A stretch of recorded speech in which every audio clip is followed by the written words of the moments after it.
Dating Philippine Charity Sweepstakes Office General Manager Revina Garma.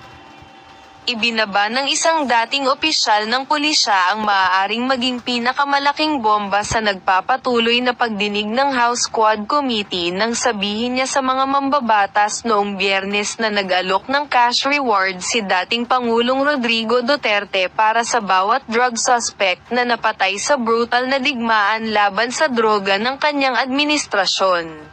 Sa isang emosyonal na testimonya noong Biyernes ng gabi, sinabi ng isang lumuluha na retiradong police call, Roy Ina Garma, na inabot siya ng isang linggo para magmuni-muni, na di umano ay nakatulong sa kanya na matanto na oras na para sa kanya na magsalita ng totoo tungkol sa duguan.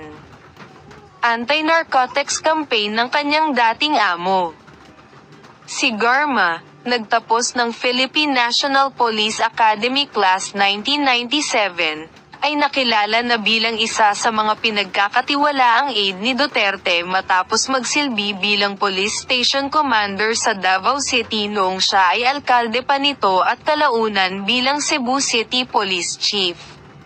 Itinalaga siya ni Duterte bilang General Manager ng Philippine Charity Sweepstakes Office noong 2019 matapos ang kanyang maagang pagreretiro sa police force. Natatakot ako para sa aking buhay at para sa buhay ng aking mga kamag-anak, aking mga kaibigan at mga kaklase. Throughout the hearings, I answered questions from the committee based on my personal knowledge. However, I did so with great apprehension as I recognized that my statements on national television could significantly endanger my life, the safety of my family, and other very close to me. Sabi ni Garma habang naluluha. Pagbasa mula sa isang inihandang affidavit, sinabi niyang tinawagan siya ni Duterte noong Mayo taong 2016 at inutusan siyang hanapin siya ng isang opisyal ng PNP na mamumuno sa drug war ng gobyerno na katulad ng modelo ng Davao. Replicating the Davao model.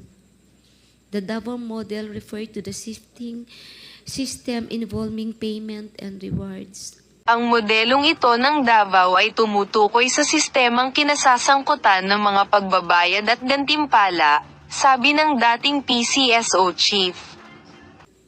The Davao model involves 3 levels of payments of rewards. The first is the reward if the suspect is killed. Second is the funding of planned operations.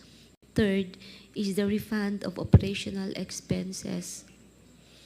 The Davao model involves 3 levels of payments or rewards.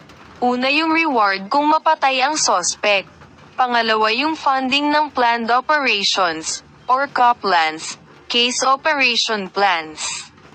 Pangatlo yung refund ng operational expenses, she added.